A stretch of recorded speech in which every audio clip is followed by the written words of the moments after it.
Notre vie est détruite. Leur maison est devenue insalubre 10 ans après le départ des voisins djihadistes. Ah bah déjà, avoir des voisins djihadistes, c'est problématique, oui. Nous allons suivre l'aventure de ce couple de retraités. Tu as André, tu as Daniel. Tous deux pensaient couler des jours heureux dans leur modeste maison. Mais c'était sans compter sur l'irruption de voisins pour le moins, dirais-je, particuliers. En 2014, la famille Tahar Wadat, composée de 23 membres, mon Dieu, quelle jolie famille, a décidé de tout plaquer pour rejoindre l'État islamique en Syrie. Ah, Roubaix, quelle belle commune. Une décision qui, à première vue, aurait pu sembler anodine pour leurs voisins Daniel et André. Mais c'était peut-être là encore sans compter sur la loi de Murphy. Tout ce qui peut mal tourner tournera mal. Eh oui, je vous raconte tout cela maintenant, vous allez voir, c'est passionnant. Passionnant, passionnant. Le club de l'actu, c'est sur tu regardes les vidéos, tout devient plus fou. De ton avis et comment c'est cool. Chaque like, chaque abon, t'es pas seul dans la foule. Tout pouvait mal tourner et donc tout a mal tourné. La maison de leurs voisins, les Wadat, partis faire je ne sais pas quelle dinguerie en Syrie, en rejoignant l'État islamique, eh bien, en partant, ils ont tout laissé. Ils ont laissé à l'abandon leur maison. Et celle-ci, bien sûr, faute d'entretien, a commencé à se dégrader. L'humidité s'est installée et avec elle, un invité indésirable, la mérule. Ce champignon est un véritable fléau des habitations. Il se propage à une vitesse fulgurante, transformant la maison de Daniel et André en un champ de mine. « Notre vie est détruite !» confie-t-il désespéré à l'objectif. Leur salon, autrefois lieu de détente, de farniente, celui qui a accueilli leur famille, ils y ont élevé leurs enfants, est désormais rongé par l'humidité. Les murs, jadis témoins de moments heureux, sont devenus le théâtre d'un drame silencieux, d'une lutte continue contre les éléments désastreux. Mais c'est pas tout. Oui, il y a pire, il y a pire. C'est l'impact sur leur santé mentale. Daniel et André, qui pensaient profiter de leur retraite en toute sérénité, se retrouvent pris dans un tourbillon de stress et d'anxiété.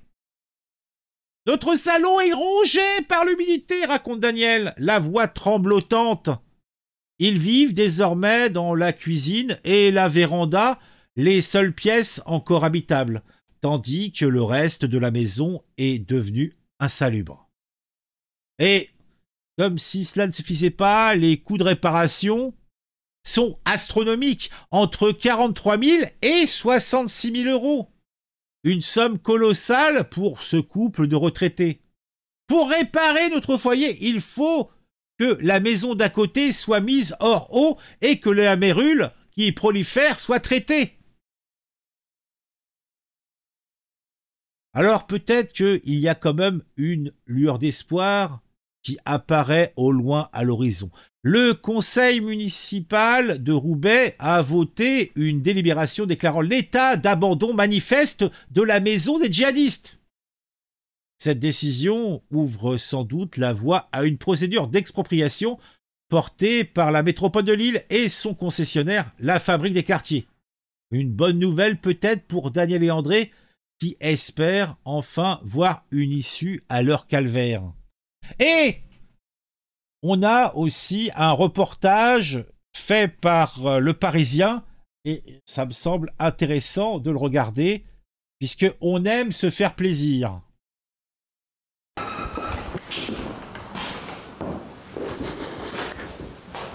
Voilà l'état de notre maison. Moi j'ai cassé parce qu'il y avait la mérule. J'ai cassé le plafond, j'ai cassé les murs, le plancher. J'ai gratté comme je pouvais. La maison abandonnée, elle est juste derrière ce mur-là. La maison abandonnée en question, mitoyenne de celle d'André et responsable de ses dégâts, c'est celle-ci. Elle est abandonnée depuis 2014, depuis que la quasi-totalité de la famille Tahar Awidat est partie faire le djihad en Syrie. La maison, elle, dépérit. Inoccupée, elle a été squattée pendant 1 an en 2019 par des trafiquants qui l'utilisent alors comme ferme à cannabis. Et au fil des années, l'humidité a gagné la maison d'à côté, celle d'André et Daniel, qui en subissent les conséquences depuis 2022. Aujourd'hui, on ne peut plus utiliser ni nos salons, ni nos salles à manger, ni notre chambre à coucher. Et les autres pièces sont encombrées parce qu'on a dû sauver tous nos meubles et nos affaires, donc on a dû les stocker ailleurs. Ici c'est notre chambre, là il y avait un placard, comme à côté, là, le même.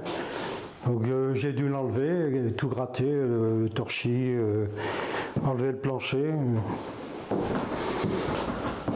avec les solives et tout. Tout ça c'est bien triste.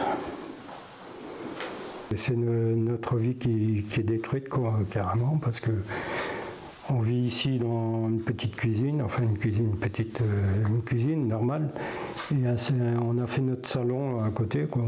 On vivait bien ici, on était heureux. On a fait nos enfants, ils ont vécu ici, tout le monde était heureux ici. Voilà, tout y était foutu en l'air, quoi. Ça, c'est toutes les démarches que j'ai faites depuis 2022, depuis même avant. Le couple déplore des procédures longues et complexes. L'assurance ne prend pas en charge le sinistre. La ville de Roubaix, alertée depuis plusieurs années, a finalement récemment pris des mesures. C'est un dossier qui est prioritaire. J'ai reçu à 2 reprises, en janvier et en décembre dernier, Madame Hoyer et Monsieur Duleux. Alors effectivement, ce qu'on leur a expliqué, c'est que c'est une maison qui est une propriété privée. Elle n'appartient pas à la ville, donc on a des moyens très limités d'intervention. Néanmoins, la situation est maintenant plutôt en bonne voie de solution, même s'il y a encore des délais incompressibles. Nous, on a mis tous nos murs à nu, nos planchers, nos plafonds, tout est prêt pour nous commencer nos travaux d'assécher les murs, traiter la mérule et après restaurer. Il nous manque, si je peux dire, le feu vert, c'est-à-dire que la mairie mette la maison à côté hors d'eau. Tant qu'elle n'a pas mis ça, nous, on ne peut rien faire. Et après, la mairie, elle doit aussi dans la foulée, mais ça, elle a dit qu'elle ne voulait pas le faire tout de suite, qu'elle attendrait l'été. Il faut qu'elle fasse dans la foulée, sécher les murs à côté et traiter la mérule à côté pour que ça soit efficace. Vous voyez, j'ai mis une bâche parce que ça vient du chez nous en haut. Là. Ça coulait le long du mur. Moi, j'ai mis une protection le long du mur. J'ai mis une bâche pour protéger comme je peux, quoi. L'humidité, elle était présente là. Puis la mérule, elle montait, bien sûr. Ce serait vraiment complètement injuste que ce soit nous qui payons, puisqu'on est plutôt les victimes. On n'y est pour rien, donc c'est pas nous qui devons payer. Moi, vraiment, je trouve que c'est pas nous qui devons payer, mais si il fallait, eh ben, on financera, mais les travaux seront faits. Et pouvoir revivre ici, comme il faut. Des travaux chiffrés, selon les devis qu'André et Daniel ont fait faire, entre 40 000 et 60 000 euros pour les traitements contre la mérule et les réparations. Eh ben, dis donc, mes bons camarades, vous avez vu cette histoire, hein? Ah, notre vie est détruite, leur maison est devenue insalubre, 10 ans après le départ. Hop, qu'est-ce que c'est que cette histoire? Ah, ça se lance tout seul. Ah, dinguerie. Salut Azerty Team, 1, 2, 3, 4, 5. Eh ben, dis donc. Bon, en tout cas, c'est bien triste pour eux, hein. Bah ça, c'est les problématiques, hein, pour les mêmes raisons. Là, pourquoi là, il n'y a pas eu des gens qui ont été squattés ce truc-là après les dealers, là, qu'on fait du truc. C'est triste. Mais bon, c'est ça de respecter les lois. Eh oui. Bon, en tout cas, tout cela n'est point beau, tout cela n'est point propre. C'était, eh bien, une vilaine histoire. Et ça se passe à Roubaix. Quand même, la famille de 23 qui sont tous partis en Syrie. Putain, ça fait un sacré budget avion, ça, hein. Et donc, ils avaient les moyens.